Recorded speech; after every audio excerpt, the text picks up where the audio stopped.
चलिए आज हम साइंस में एक कदम और आगे बढ़ते हैं। देखिए हम साउंड का चैप्टर आपको कवर करवा रहे हैं और कल के लेक्चर में हमने ये अच्छी तरह से समझ लिया था कि ट्रांसवर्स और लॉन्गिट्यूडनल वेव्स का फ़र्क क्या है, डिफरेंस क्या है। हमने ये समझ लिया था कि ये दोनों मैकेनिकल वेव्स हैं। हमने ये भी समझा कि साउंड वेव लॉन्गिट्यूडनल वेव्स हैं और ये मैकेनिकल वेव्स हैं। ये क्यों मैकेनिकल वेव्स हैं, ये कंसेप्ट भी हमने समझा। इसी के तहत हमने समझा था कि ये मैकेनिकल वेव होने की वजह से जहाँ एयर नहीं रहेगी, गैशियस मीडियम नहीं रहेगा, ये वहाँ पे ट्रैवल नहीं कर पाएंगी, तो साउंड वहाँ पर नहीं होगा। आज हम साउंड की कुछ और कैरेक्टरिस्टिक्स के बारे में जानते हैं। देखिए करमवीर, आपके पास कई तरह के साउंड आते हैं। एक समय में ही आप नोटिस करें, मेरा भी साउंड आ रहा है, आपको एसी की भी आवाज़ आ रही है, आप ध्यान दें तो नीचे से गाड़ियों की भी आवाज़ें आ रही हैं और आप ध्यान दें तो पंखे की भी आवाज़ आ रही है। अलग अलग तरह की आवाज़ें आप तक एक ही समय में आ रही हैं ना। आप इन सभी को पहचान पा रहे हो। इसे पहचानने का कारण क्या रहता होगा? इन साउंड की कोई कैरेक्टरिस्टिक्स हैं, इनके चरित्र हैं जिनकी वजह से आप इन्हें पहचान पा रहे हैं। उन चरित्रों को समझने के लिए, उन कैरेक्टर्स को समझने के लिए हमें ये कंसेप्ट समझने होते हैं: frequency, amplitude and speed. Frequency, amplitude and speed. Okay, चलिए फ्रीक्वेंसी से शुरुआत करते हैं।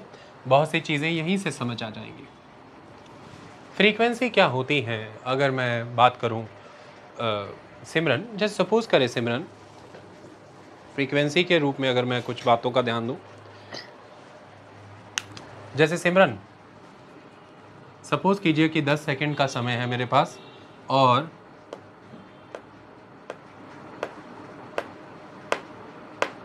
ठीक है 10 ही सेकंड का समय है, लेकिन 10 ही सेकंड का समय है। तीनों चीज़ों में अंतर था। टाइम मैंने सेम रखा, यानी कि जिसे हम गिवन टाइम कहते हैं या जिसे हम यूनिट टाइम भी कह सकते हैं, लेकिन एक ही काम करने की मेरी रफ्तार अलग रही। यानी कि पहले उसी 10 सेकंड में वही काम मान लीजिए कि 10 बार हुआ, फिर उसी 10 सेकंड में वही काम 20 बार हुआ, फिर उसी 10 सेकंड में वही काम 30 बार हुआ। यानी कि वही काम आप एक गिवन टाइम में कितनी बार रिपीट कर रहे हैं, ये फ्रीक्वेंसी है। यानी कि आप कितनी फ्रीक्वेंटली एक गिवन टाइम में एक वर्क को रिपीट कर रहे हैं, ये फ्रीक्वेंसी होती है।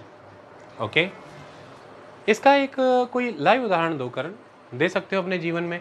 आप अक्सर, मैंने नेट से ही हमें इन चीज़ों को भी रिकॉग्नाइज़ करना चाहिए। यूट्यूब में ही एक चैनल से जब मैं इन चीज़ों को एक्सप्लोर कर रहा था तो ये मुझे उदाहरण मिला। हम अपनी नेचुरल लाइफ में एवरी टाइम ये फॉलो करते हैं। उदाहरण यही था कि जैसे मान लीजिए कि आपने ये कहा कि जो बस स्टैंड है, आपके घर का जो बस स्टॉप है, वहाँ पर हर 5-5 मिनट पर बस आती है। हर 5-5 मिनट पे क्या होती है? बस आती है। तो आपके दोस्त ने आपसे क्या पूछा कि यहाँ पे बस की फ्रीक्वेंसी क्या रहती है? तो आपने क्या जवाब दिया? 5 मिनट्स। तो इस हिसाब से हमें क्या पता चल गया करण कि 1 घंटे में कितनी बसेज आती हैं?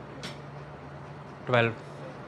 कितना अच्छा हुआ, कहाँ से कहाँ पहुँच गए, है कि नहीं अनरीत? कहाँ से कहाँ ही पहुँच गए हम। घर से है तो उठा लो। सुखनिदान सिर्फ इतनी बात हुई कि 5 मिनट पे यहाँ बस आती है और हम एकदम से आपके दोस्त ने कहा अच्छा, मतलब एक घंटे के अंदर 12 बसें आ जाती हैं। आपने कहा हाँ सही बात है। तो अब आप कह रहे हैं कि अब 1 घंटे के अंदर मुश्किल से 2 बसें ही आती हैं, 30-30 मिनट पे एक बस आती है। बहुत लेस फ्रीक्वेंटली बसेज आती हैं, है ना? बहुत हाई फ्रीक्वेंसी से बसेज आती हैं। तो फ्रीक्वेंसी एक बहुत इम्पॉर्टेंट एस्पेक्ट है। हम अभी इसके कंसेप्ट को समझेंगे। अब हमने बसेस के कॉन्टेक्स्ट में, ड्रम को बीट करने के कॉन्टेक्स्ट में ये चीज़ें तो समझ ली कि आप एक निश्चित समय में एक काम को कितनी बार रिपीट कर रहे हैं, यानी कि कितनी फ्रीक्वेंटली रिपीट कर रहे हैं, ये फ्रीक्वेंसी हो गई उस काम की। ओके, वेव एक जगह से दूसरी जगह जाती है, वेव के ट्रांसमीटर है, वेव के रिसीवर हैं। तो वेव जो है वो रिपीट हो रही होगी, वो एक पॉइंट से क्रॉस हो रही होगी, एक गिवन पॉइंट पे वो एक सेकंड में कितनी क्रॉस हो रही हैं, ये फ्रीक्वेंसी है। आई बात समझ में? मैंने अभी आपके सामने वेव बनाई थी, जैसे कि सपोज कीजिए कि ये वेव है, ये थोड़ी अलग अलग एम्पलीट्यूड की मुझसे बन जाती है, आप इमेजिन कर लिया करोगे सेम ही, ओके। और ये पॉइंट आपने रखा है और एक सेकंड का आपके पास समय है, तो आप देख रहे हैं कि इस एक सेकंड में से कितनी वेव्स क्रॉस हो रही हैं, कितनी वेव्स क्रॉस हो रही हैं। अगर अभी मेरे पास कोई ऐसा उपकरण होता कि मैं इन वेव्स को चला पाता, मैं चलाऊंगा, तो इमेजिन करिएगा कि मैं इन्हें लॉन्गिट्यूडनल वेव्स की तरह नहीं चलाऊंगा, मैं इन्हें ट्रांसवर्स वेव्स की तरह चलाऊंगा। ठीक है, मेरे पास यही ऑप्शन है। कैसे चलाऊंगा? अब आपने जिम में वो रस्सियों वाली एक्सरसाइज की होगी, दोनों हाथ में रस्सियां पकड़ के आप रस्सियों को क्या करते हैं, ऊपर नीचे, यानी कि आप तो ऊपर नीचे कर रहे हैं, पर रस्सियों में जो वेव बनती है वो किधर जा रही है, आगे। तो इसे मैं ट्रांसवर्स वेव्स ही कहूँगा ना। जो मूवमेंट है वो तो अप एंड डाउन हो रही है, लेकिन वेव प्रोपगेशन किधर हो रहा है, फॉरवर्ड। वेव प्रोपगेशन किधर हो रहा है, फॉरवर्ड। अब एक वेव्स बन रही है ना उसमें, लेकिन अगर इसी को मैं फास्ट कर दूँ तो फिर वेव्स तेज हो जाएंगी ना उसकी। यानी कि आप इसे भी फिर ऐसे ही इमेजिन कर लीजिए कि अगर कोई एक पॉइंट बना है और आपका जिम का कोच आपको देख रहा है कि इस पॉइंट पे मैं खड़ा हूँ और ये मैं घड़ी देख रहा हूँ, रस्सी में कितने बल यहाँ से क्रॉस होते हैं मैं देखूँगा, यानी कि वेव। तो उसने देखा कि 10 सेकंड के टाइमर में मुश्किल से 2 ही बल वहाँ से गुजर रहे हैं, तो उसने फिर आपको कहा स्पीड अप, स्पीड अप, ज़्यादा फोर्स लगाओ, ज़्यादा स्विफ्ट करो। तो फिर 10 सेकंड के अंदर 5 बल गुजर रहे हैं। तो अब ज़्यादा फ्रिक्वेंटली अब उस बल को वहाँ से निकाल रहे हैं ना, बल मने वेव, ओके।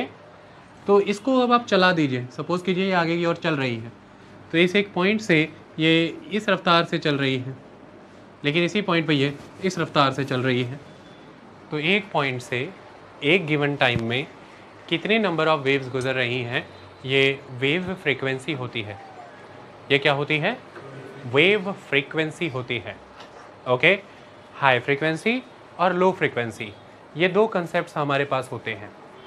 हाई फ्रीक्वेंसी और लो फ्रीक्वेंसी, ये दो कंसेप्ट हमारे पास होते हैं ना सिमी, ओके। अब यहाँ पर एक कंसेप्ट और समझते हैं।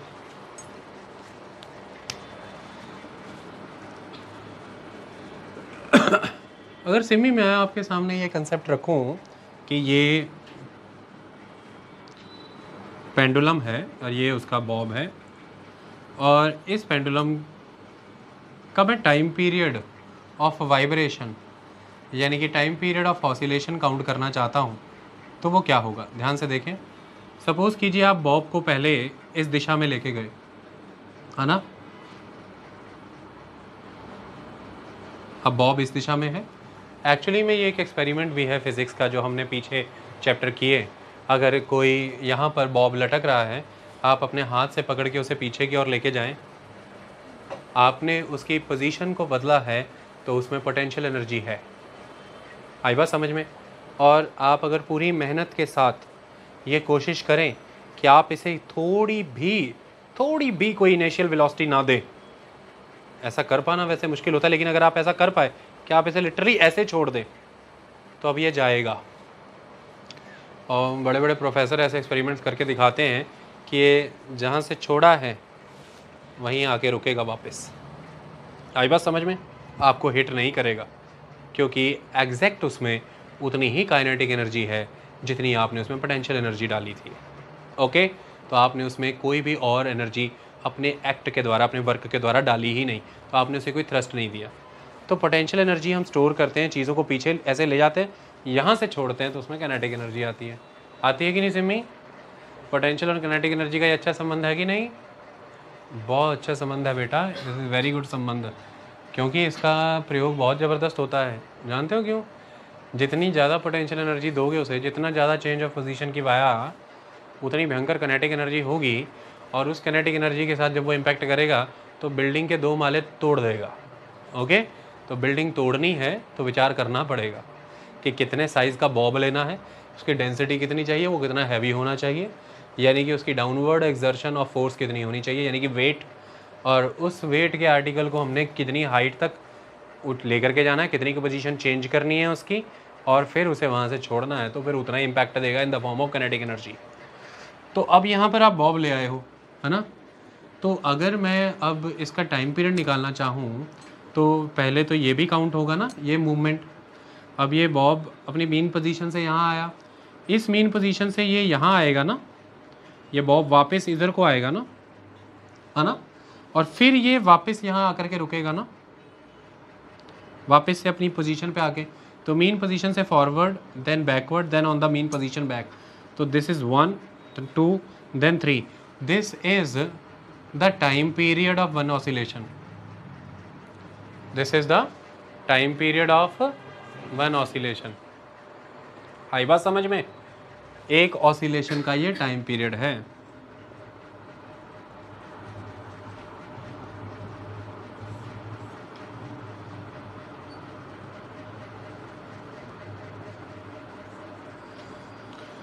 अब मुद्दे की बात यह है कि क्या कंसेप्ट है इसका, क्या संबंध है, यहाँ पर हम इसको मान के चलेंगे। अंदाज़ा लगाइए, आपको साउंड का चैप्टर पढ़ाया है मैंने पहले भी। अगर ये इसका टाइम पीरियड है, ये पहले इधर जाता है, इधर से इधर जाता है, और फिर इधर से इधर आता है, ये this is the time period of one oscillation. कहने का मतलब this is the time period of one wave, this is the time period of one wave. Now I will ask you what is one oscillation then. अगर हम इस graph पे one oscillation देखें तो वो क्या है? It is, one oscillation is that is from the crest to the crest, from the crest to the crest. So from the compression to the compression, from the compression to the compression. So this one,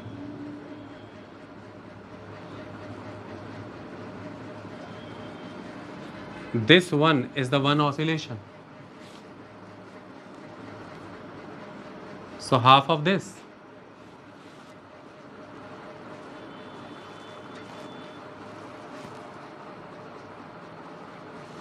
half of this,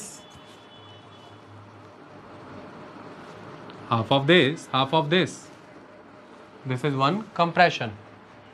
Okay, and this one is the whole rarefaction. So one compression and one rarefaction, one compression and one rarefaction is the one oscillation. This is one compression, one rarefaction. Now you can understand this very well. Suppose this one from this to this is the one rarefaction, and this and this half combined, one compression. Okay, this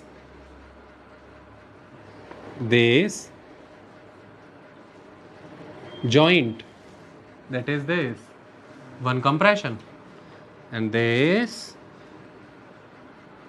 one rarefaction. Okay, so this is the one oscillation, this is the one oscillation. तो जब भी कोई चीज़ से हमें sound produce करना है, actually में हमें उसे वाइब्रेट कराना होगा, हमें उसे क्या कराना होगा? वाइब्रेट। और जब हम किसी चीज़ को वाइब्रेट कराते हैं, वो टू एंड फ्रो मूवमेंट करता है। जब वो टू एंड फ्रो मूवमेंट करता है, बैक एंड फॉर्थ मूवमेंट करता है, एक्चुअली में ऑसिलेशन हो रही है। और ये जो ऑसिलेशन हो रही है, हमें पता लगाना है कि एक ऑसिलेशन कितनी होती है। हमने इसके वाया पता लगाया कि एक ऑसिलेशन क्या होती है, और हमने उसे यहाँ पर ये वेव ग्राफ के ऊपर भी रिप्रेजेंट कर दिया कि दिस इज़ वन ऑसिलेशन, यानी कि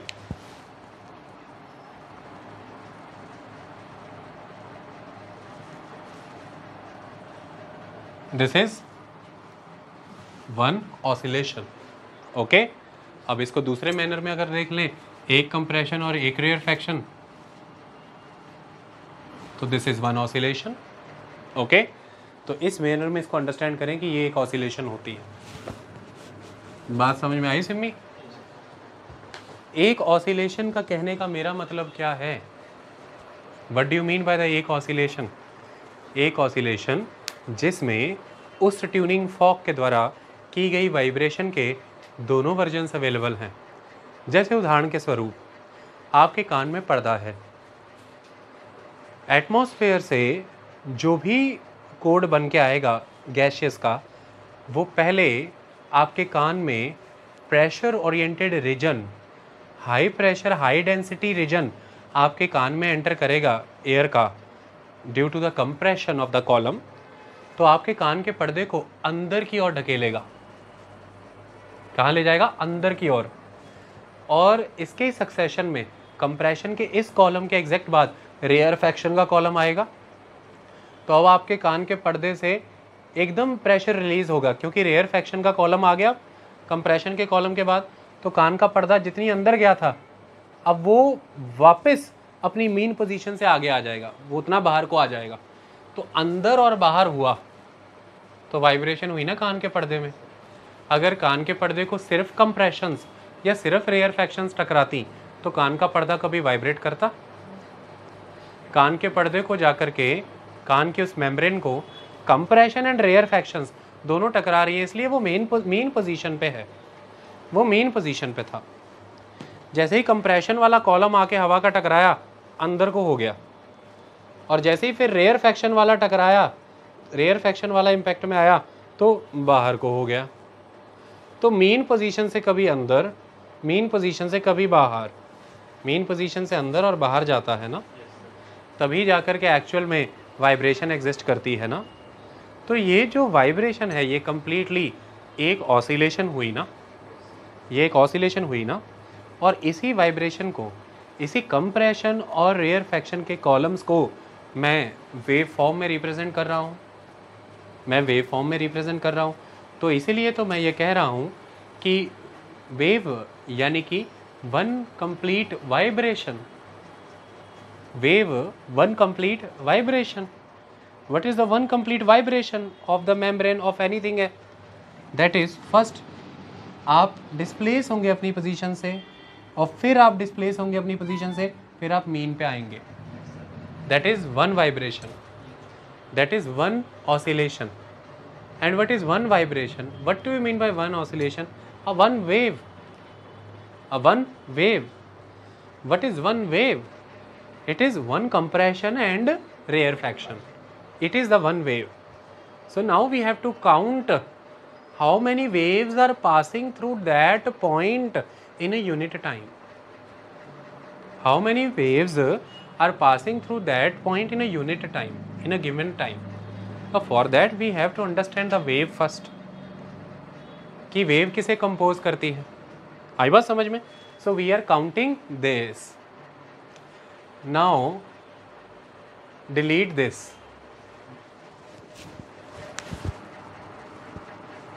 Is this wave? Is this wave?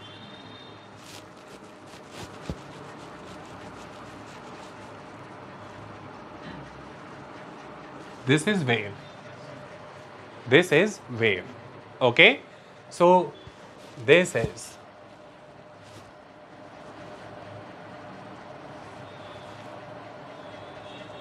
the one wave. This is one wave and this is the point. Or this may be the point. Okay? So from this very point, this wave is passing. This wave is passing. So now this wave is located at this place. पास हो गई ना, यहाँ आ गई ना। So at this point से ये wave पास होके यहाँ तक आ गई। So एक पॉइंट से कितनी वेव्स पास होती हैं एक गिवन टाइम में, यही फ्रीक्वेंसी होती है वेव की। आई बात समझ में? तो अब अगर हम कंप्रेशंस और रेयरफैक्शंस को काउंट कर पाएँ, पता लगा पाएँ, तो क्या हम फ्रीक्वेंसी काउंट नहीं कर पाएंगे? अगर हम कंप्रेशंस और रेयरफैक्शंस का पता लगा पाएँ तो क्या हम वेव फ्रीक्वेंसी पता नहीं लगा पाएंगे? क्योंकि एक कंप्रेशन और एक रेयरफैक्शन ही तो एक वेव है। आई बात समझ में? यही तो उसका ऑसिलेशन टाइम, यही तो वेव का एक ऑसिलेशन है, और इस ऑसिलेशन का एक टाइम होता है, इस ऑसिलेशन का एक टाइम होता है जो किसका टाइम है? वेव का टाइम है। किसका टाइम है? वेव का। तो that time period is the time period of the wave. Okay, it what do you mean by that? It is the time period of the oscillation. Okay, it is the time period of the vibration. Clear हुई कहानी? किसी को किसी तरह का कोई doubt? यहाँ पर मामला सेट। अब हम इस चीज़ को और मायनों में समझाएं, आगे बढ़ सकते हैं। फ्रीक्वेंसी कंसेप्ट समझ में आ गया? चलिए कुछ चीज़ों को समझते हैं। अच्छा, सपोज कीजिए कि मैं इसे किसी मायनों में बताता हूँ।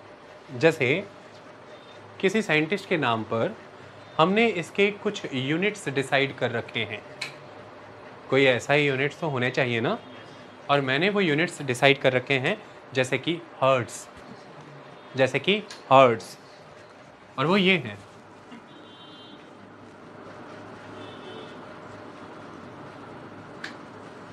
ठीक है, हर्ट्स। मैं क्या कहना चाहता हूँ जब मैं हर्ट्स की बात करता हूँ? मैं क्या कहना चाहता हूँ? अब मैं आपसे एक बात पूछता हूँ। सपोज़ कीजिए कि मैं आपके सामने एक स्टिक रखता हूँ और उस स्टिक में 100 डिवीजन्स रखता हूँ, उस स्टिक में 100 डिवीजन्स रखता हूँ, तो आप अंदाज़ा लगा लेंगे कि ये लगभग 1 मीटर की स्टिक होगी। 1 मीटर की स्टिक होगी, 100 सेंटीमीटर है इसमें। आई बात समझ में?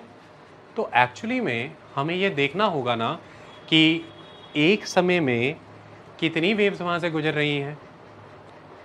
तो अगर 1 सेकंड के अंदर एक वेव गुजर रही है उस पर्टिकुलर पॉइंट से, तो यूनिट हमने यहाँ पर, जैसे वहाँ पे मीटर है, सेंटीमीटर यूनिट्स हैं मेजरमेंट के, ये मेजरमेंट के यूनिट्स हैं ना, तो हम यहाँ पर भी कुछ मेजर कर रहे हैं ना। आपसे आपके दोस्त ने कुछ मेजर ही कराया था ना कि यहाँ पर 1 घंटे में कितनी बसेज आती हैं, तो आपने क्या बताया था? 12। वहाँ पर आपने यूनिट टाइम किसे रखा था? 60 सेकेंड्स को, और 60 सेकेंड्स में वहाँ पर वेव के रूप में कितनी बसेस क्रॉस हुई? 12।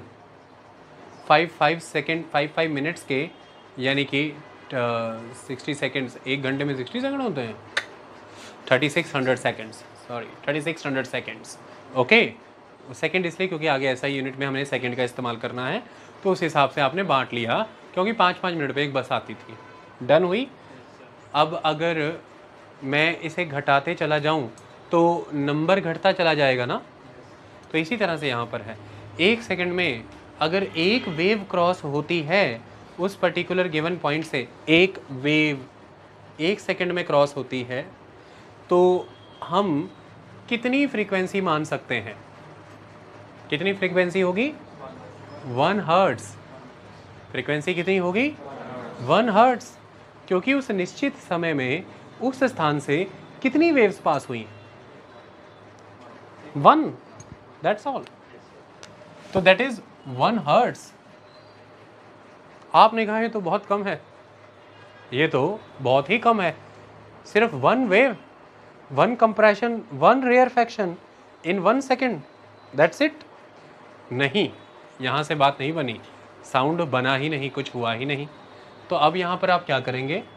1 सेकंड के अंदर 5 वेव्स क्रॉस हुई उस पर्टिकुलर पॉइंट से, तो फ्रीक्वेंसी कितनी हो गई? 5 हर्ट्स। 1 सेकंड में 20 वेव्स वहां से क्रॉस हुई उस पॉइंट से, तो फ्रीक्वेंसी कितनी हुई?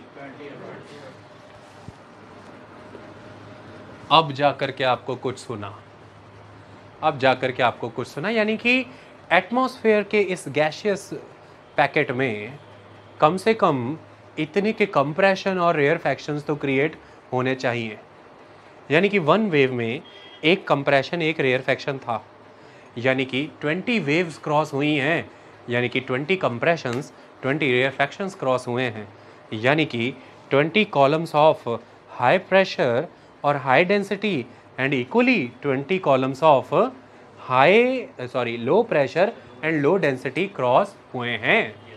ओके, इसी ऐसा होगा तो ही तो एक वाइब्रेशन कंप्लीट होगी, तो ही तो एक ऑसिलेशन कंप्लीट होगी, तो इस तरह से अगर अकेले अकेले देखें तो 20 कंप्रेशंस हैं और 20 रेयरफैक्शंस हैं, ओके।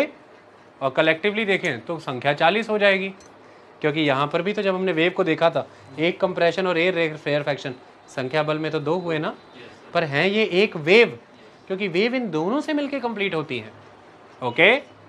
इस बात को आपको समझना है। क्लियर हुई कहानी?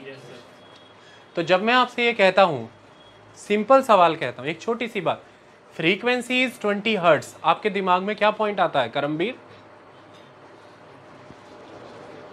कि 1 सेकंड के अंदर, अच्छा मेरे बच्चे, मैंने टाइम पीरियड 1 सेकंड क्यों लिया होगा? मान लीजिए हमने एक स्टैंडर्ड टाइम पीरियड यहाँ पर लिया कि 1 सेकंड के अंदर एक ऑसिलेशन कंप्लीट होता है। आई बात समझ में? तो अब जब मैं आपको ये कह रहा हूँ कि 1 सेकंड के अंदर, सॉरी मैं जब आपको कह रहा हूँ 20 हर्ट्ज, एक मैंने फिगर आपको दे दी, तो आपने क्या डिड्यूस किया यहाँ से? हाँ, मतलब इस बात का वो तो समझाने के लिए था, वहां जाए, मैं सिंपल सी लाइन में बताइए आप।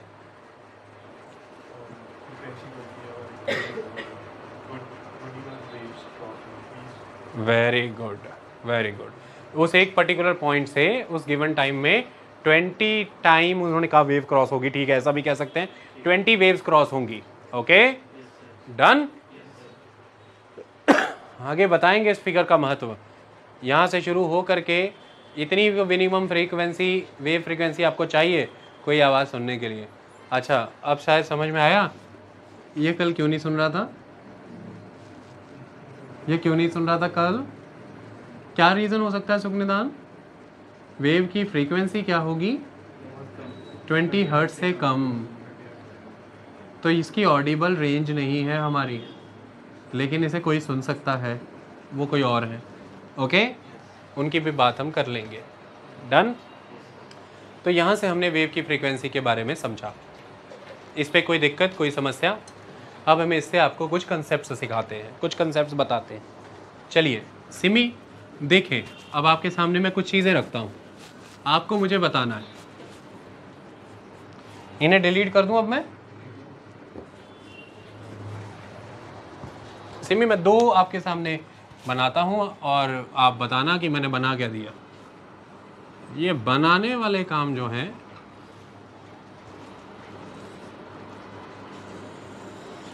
दूसरा मार्कर भी निकालना प्लीज़। हाँ ये हाँ है बड़ा नवा है बड़ा। सिमी ये देखिए, ध्यान से नोटिस करिए,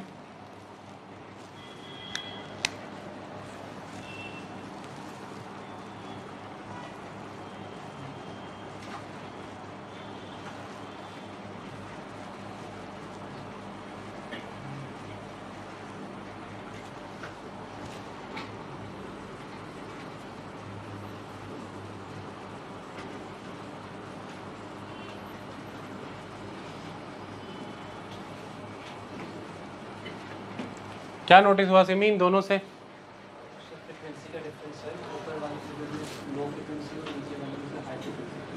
इसमें लो फ्रीक्वेंसी है और इसमें हाई फ्रीक्वेंसी है। Very good. तो ये high frequency, low frequency sound है, ये हाई फ्रीक्वेंसी साउंड है, ओके। ये कैसे पता लगा पाए आप? ये टाइम पीरियड मान लिया आपने,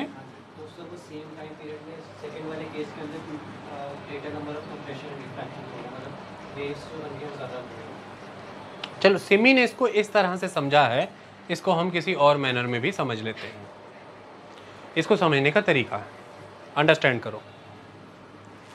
अगर मैं ये मानता हूं कि ये एक क्रेस्ट और ये भी एक क्रेस्ट है पीक का, ये एक ट्रफ और ये भी एक ट्रफ है, ऐसा ही था ना? तो उस हिसाब से अगर हम चलें तो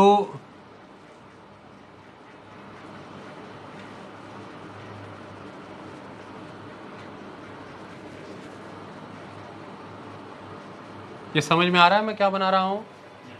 हमने क्या बनाई? वेव बनाई। आई बात समझ में? अब अगर हम इस दूरी को देखें यार नवा मार्कर कर दो।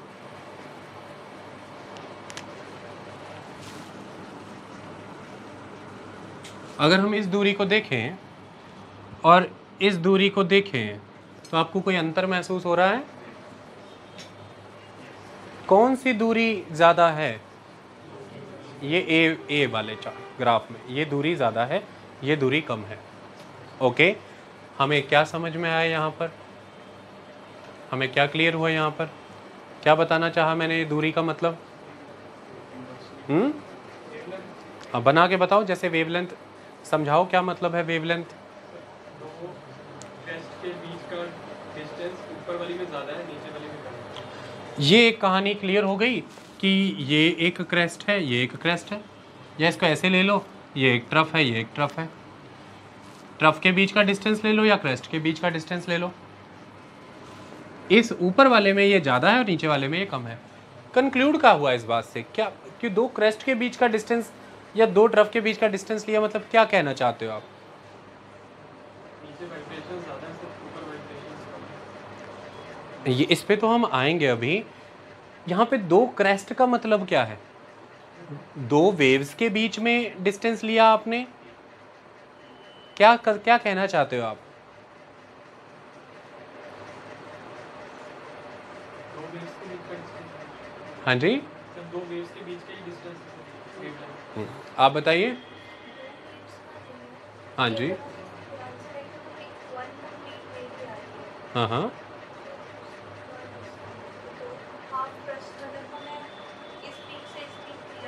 हाँ ठीक है, हाँ बिल्कुल सही बोलते जाओ ना। एक वेव है, उसकी एक वेव की लंबाई है ना। एक वेव है तो उसकी एक वेव की लंबाई है ना। जैसे कि हम करते ही रहते हैं ये चीज़ों को। जैसे डन है जी, डन है जी।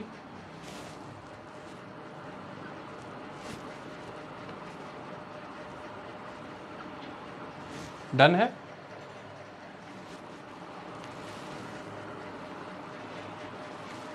डन है, क्या समझ में आया? हाँ बोलो। ये किस बेस पे आपने कंक्लूड किया कि इसकी वेवलेंथ सबसे ज़्यादा है? किस पॉइंट से किस पॉइंट का? उनको वर्ड्स दो। यहाँ से वेव स्टार्ट हो रही है, बिल्कुल। उनका डिस्टेंस क्या है? 1 वेवलेंथ। ये ज़्यादा है इस केस में। हाँ, ये ज़्यादा है इस केस में। क्या मतलब है इस डिस्टेंस के ज़्यादा होने का? ये वेव्स को किससे रिप्रेजेंट किया था हमने? हाँ, अब हम आएंगे टाइम पीरियड पे। यहाँ पर ध्यान समझो, नहीं टाइम पीरियड ज़्यादा नहीं है बच्चे, ये उसके उल्टा जाएगा कंसेप्ट। ओके, इधर पहले इतनी बात पे ही हम फोकस करें कि अगर वेवलेंथ ज़्यादा है तो हो सकता है फास्ट ट्रैवल कर लें। आई बात समझ में? ओके, कितने नंबर में ट्रैवल हो रही है एक पॉइंट से, ये एक अलग बात है। कितनी तेज़ी से ट्रैवल हो रही हैं, ये एक अलग बात है। आई बात समझ में? ये दोनों बातों में अलग अलग कहानियाँ होती हैं।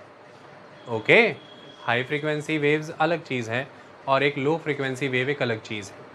इन बातों को समझो, इनको कंफ्यूज मत करो साउंड के चैप्टर में, वरना आप फंस जाओगे।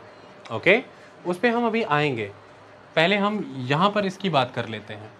जैसे कि मान लीजिए कि अगर मैं साउंड को एक पॉइंट बना दूँ, अगर मैं स्पीड की बात कर लूँ, साउंड ऑफ स्पीड की बात कर लूँ, तो उसे मैं कहीं पर भी रखूँ, यानी कि क्रस्ट कंप्रेशन या रेयर फैक्शन में कोई भी एक पॉइंट है, वो साउंड की स्पीड की अगर हम बात करें जिस पे हम यहाँ आना था, वो कोई भी एक पॉइंट यहाँ कहीं भी ड्रॉ कर लो, यहाँ कहीं भी वो पॉइंट ड्रॉ कर लो। उस पॉइंट को यहाँ से वहाँ तक पहुँचना है ना, उस पॉइंट को यहाँ से वहाँ तक पहुँचने में कितना समय लग रहा है? ये स्पीड ऑफ साउंड है। ये क्या है? स्पीड ऑफ साउंड है। ओके, और उस पॉइंट को अगर यहाँ से वहाँ तक पहुँचने में कितने सारे बल खा रहा है वो, तो फिर तो ज़्यादा समय